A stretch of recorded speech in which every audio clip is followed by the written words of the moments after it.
২০২৭ সালের হজ যাত্রায় বিমান ভাড়া কমানো হলেও সার্বিকভাবে বেড়েছে প্যাকেজের খরচ।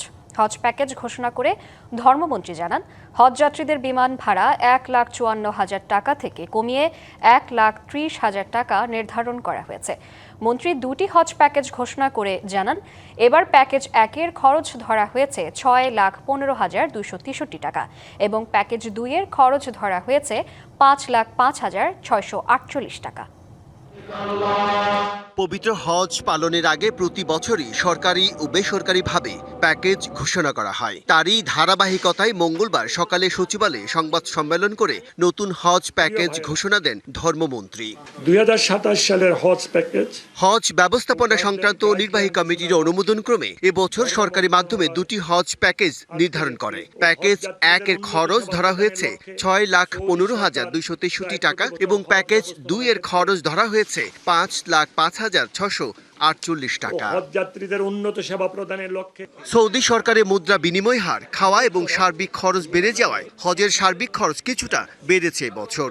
হজ প্যাকেজ ১-এ অতিরিক্ত অর্থ পরিশোধ সাপেক্ষে রুম আপগ্রেডেশন এবং শর্ট প্যাকেজ সুবিধা নেওয়া যাবে। এই প্যাকেজ খরচ ধরা হয়েছে ৬,১৫,২৬৩ টাকা। নগদ নিয়ে এলো হার নামানা হার অফার। সর্বনিম্ন ১০,০০০ টাকা রেমিটেন্স নগদে পাঠালে থাকছে স্বর্ণের হার জেতার সুযোগ। মন্ত্রী জানান, ২০২৫ সালে বিমান ভাড়া ছিল ১,৬৭,০০০, যেখানে ২০২৬ সালে ছিল ১,৫৪,০০০। সেখানে এবার ২৪,০০০ টাকা কমিয়ে বিমান ভাড়া করা হয়েছে ১,৩০,০০০ টাকা।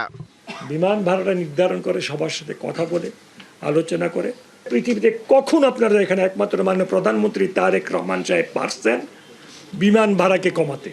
যেখানে ২ লক্ষ টাকা ছিল সেখানে ১,৩০,০০০ টাকা। ২০২৭ সালে চাঁদ দেখা সাপেক্ষে হজের প্রথম ফ্লাইট শুরু হতে পারে ৮ই এপ্রিল এবং হজ অনুষ্ঠিত হতে পারে ১৫ই মে।